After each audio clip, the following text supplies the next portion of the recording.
It all started the day my wife came back from Israel. After 2 months away on a classified assignment, she was finally home. We were both just looking forward to some quiet time coffee on the porch, catching up, just normal life stuff.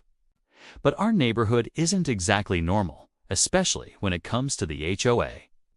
And especially when it comes to Karen.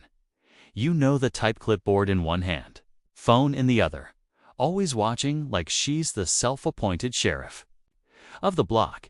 We hadn't even been home for 20 minutes when Karen showed up, pacing in front of our driveway like she'd just spotted a criminal. My wife had barely stepped out of the car with her duffel when Karen marched up, waving some HOA violation form and ranting about how we were bringing chaos into a peaceful neighborhood. She claimed my wife's military-looking gear was a disturbance. Before I could get a word in, Karen pulled out her phone and called the cops, like actually called 911, as if my wife had done something illegal just by coming home. What? Karen didn't know what she couldn't have known, us that my wife isn't just any woman back from overseas. She's a senior operations lead for a federal gun trafficking task force. The kind of role that involves international investigations, undercover work, and enough clearance to make your head spin. She's trained, licensed, and highly respected in circles Karen couldn't even imagine. But Karen wasn't interested in facts. She was interested in control. And as the patrol car rolled up and my wife stood calm, arms crossed, watching it all unfold, you could feel something shift. Because this wasn't just a neighborhood dispute anymore. And what happened next? Well, let's just say Karen picked the wrong woman to report that day. As the cop car slowed to a stop, Karen crossed her arms like she had just summoned the cavalry. She pointed at my wife like she was a threat to national peace. The officer stepped out, calm but clearly confused. I mean, he saw a woman in jeans and a hoodie, holding a travel duffel and sipping a bottled water. Not exactly the profile of a danger to society. Karen launched into her speech. Immediately, something about suspicious military bags, foreign behavior, and possible weapons.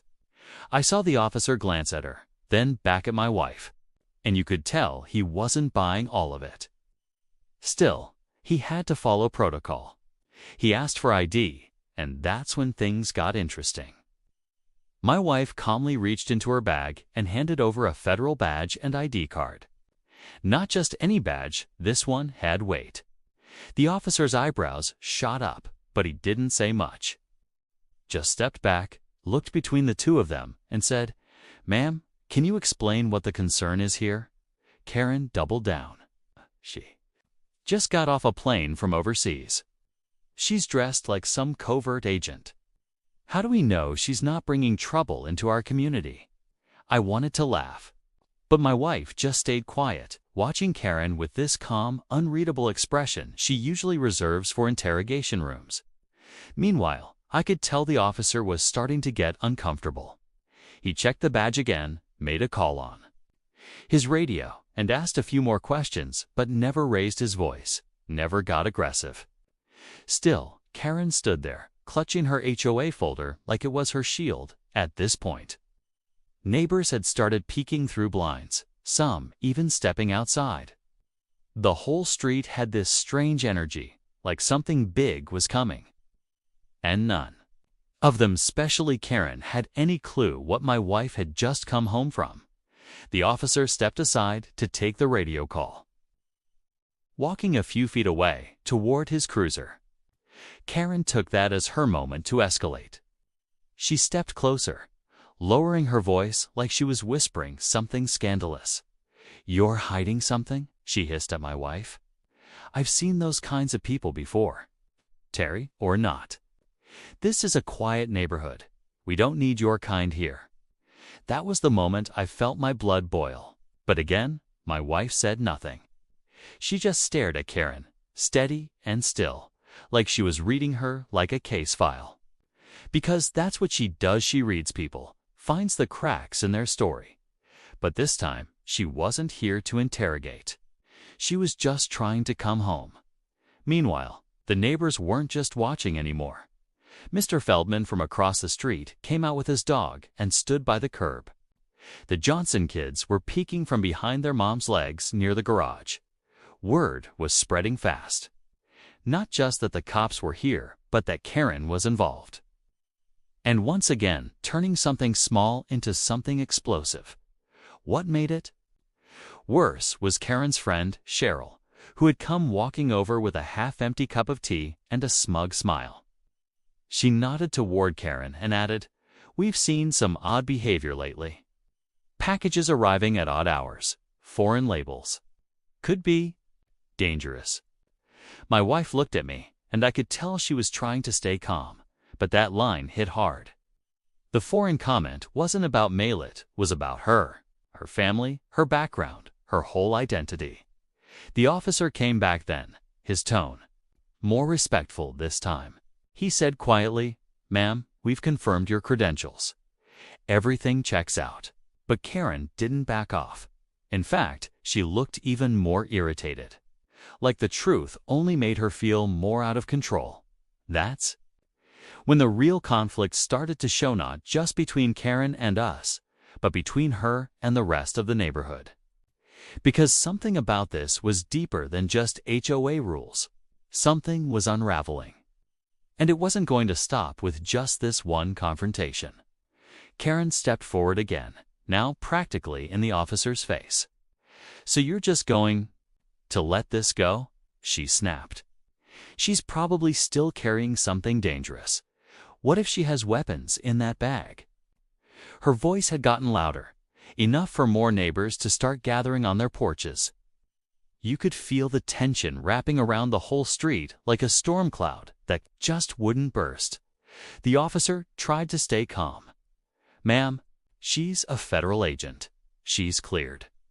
You've made your report, and there's nothing unlawful here." But Karen wasn't hearing it. Her face twisted into something almost desperate. "You all think I'm the problem?" she shouted, spinning toward the small crowd of neighbors. "But I'm the only one keeping this place safe. Who else is watching? Who moves in? Who comes back from where?" That's when my wife finally spoke. It's quiet, steady, but every word landed hard. "You called the police on a citizen for coming home. You judged me before I even said a word. You don't care about safety. You care about control." Karen froze. It was the first time she didn't have something to throw back. The silence around us thickened. Cheryl took a slow step back, like even she didn't want to be too close to whatever was about to happen next. Then the unexpected happened.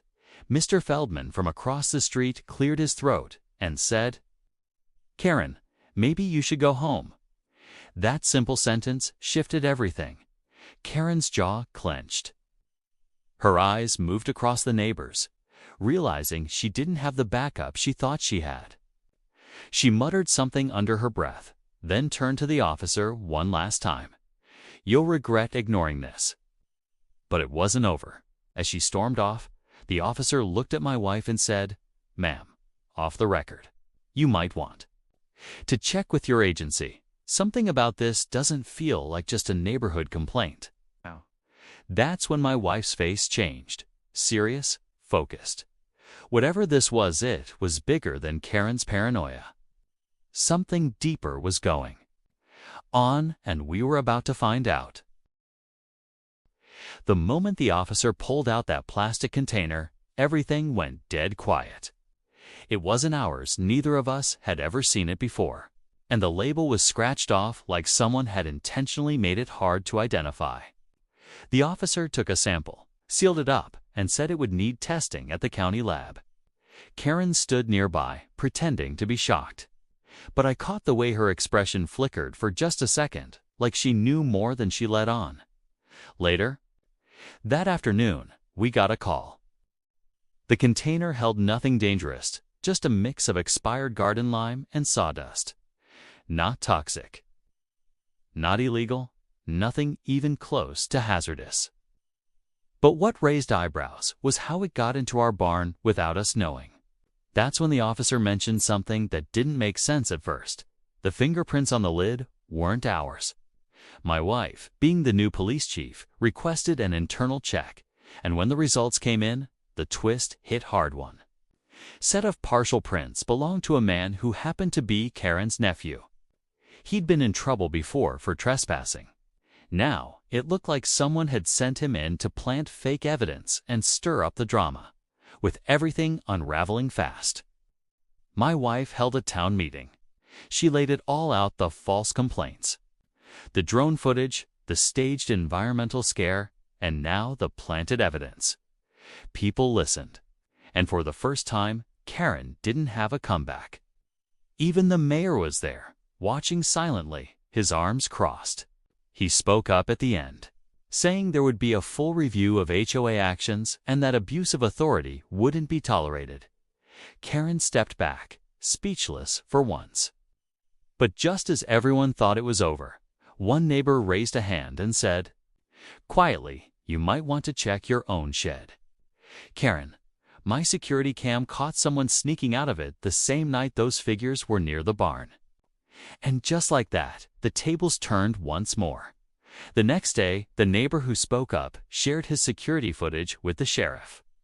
It clearly showed Karen's nephew sneaking out of her backyard shed with something tucked under his jacket just hours before the mystery container ended up in our barn. That was the final straw. With mounting pressure from both the town and the mayor's office, Karen was forced to step down from the HOA board. Her nephew was brought in for questioning. And though the charges didn't stick, the truth was out. People finally saw through the lies, and the gossip died down almost overnight. My wife, through it all, never lost her composure. The whole ordeal tested her more than any training or badge ever had. But in the end, she earned more respect than ever, not just as the new police chief, but as someone who stood her ground when it mattered most. The barn went back to being what it always was a place for storing fertilizer and garden tools. We even had a few curious neighbors stop by and ask for tips on composting, now that they knew the full story. As for Karen, she kept to herself after that.